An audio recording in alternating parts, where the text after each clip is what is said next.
Hello everyone, and welcome to World Wide Technology Raceway in Madison, Illinois. We have just reached the finish of the Enjoy Illinois 300, the 15th race of the NASCAR Cup Series season, and it was a long one.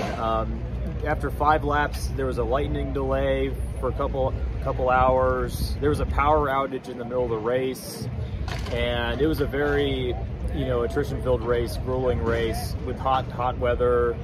And there's also some problems with brake rotors. We had not one, not two, but 4 different cars have a brake rotor failure heading into the turns. Fortunately, everyone was able to walk away from those incidents.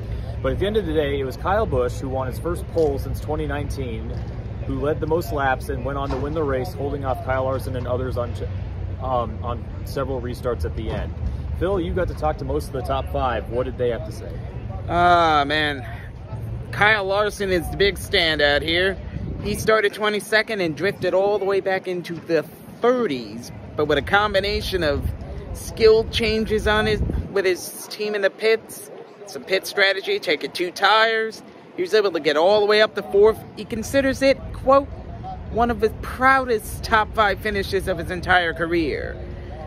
I mean, Denny Hamlin finished 2nd. He was fairly happy with his run, bit disappointed that he couldn't quite do more. Pretty much everybody who's finished in the top 5 tonight, they are happy that they were there. Everyone else, maybe not so much. Yeah, I mean, it was a grueling race. I'm sure a lot of people are excited just to finish. 2 of the other stories was Corey LaJoie replacing Chase Elliott in the 9 and Hocevar in the 7. Hocevar was running 16th, but then he was one of the brake rotor failures, and so he finished last, unfortunately, in his Cup debut. LaJoie qualified 30th, wasn't able to make much noise. He ended up 21st.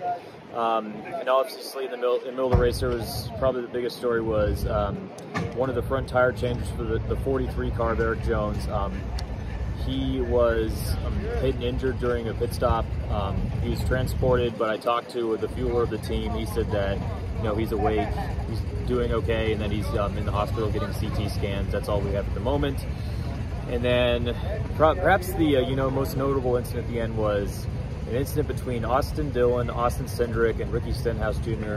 with 21 laps to go.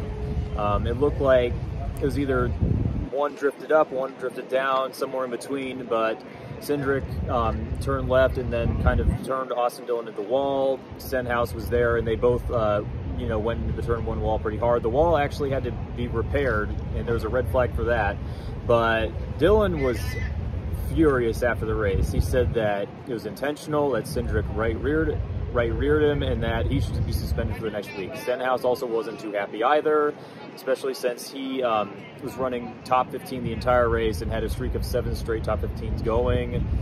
And from what it sounds like, that might carry over into Sonoma. But that's everything from the 2nd annual race here. It was an exciting weekend. It was definitely a long race today, but it was a good one full of a lot of action. So that's all from Frontstretch, and we will see you next week at Sonoma. Have a great week, guys. Hi, this is Steven Stumpf. Make sure to hit that subscribe button. Check out the 2 videos beside me, and for more racing content, visit frontstretch.com.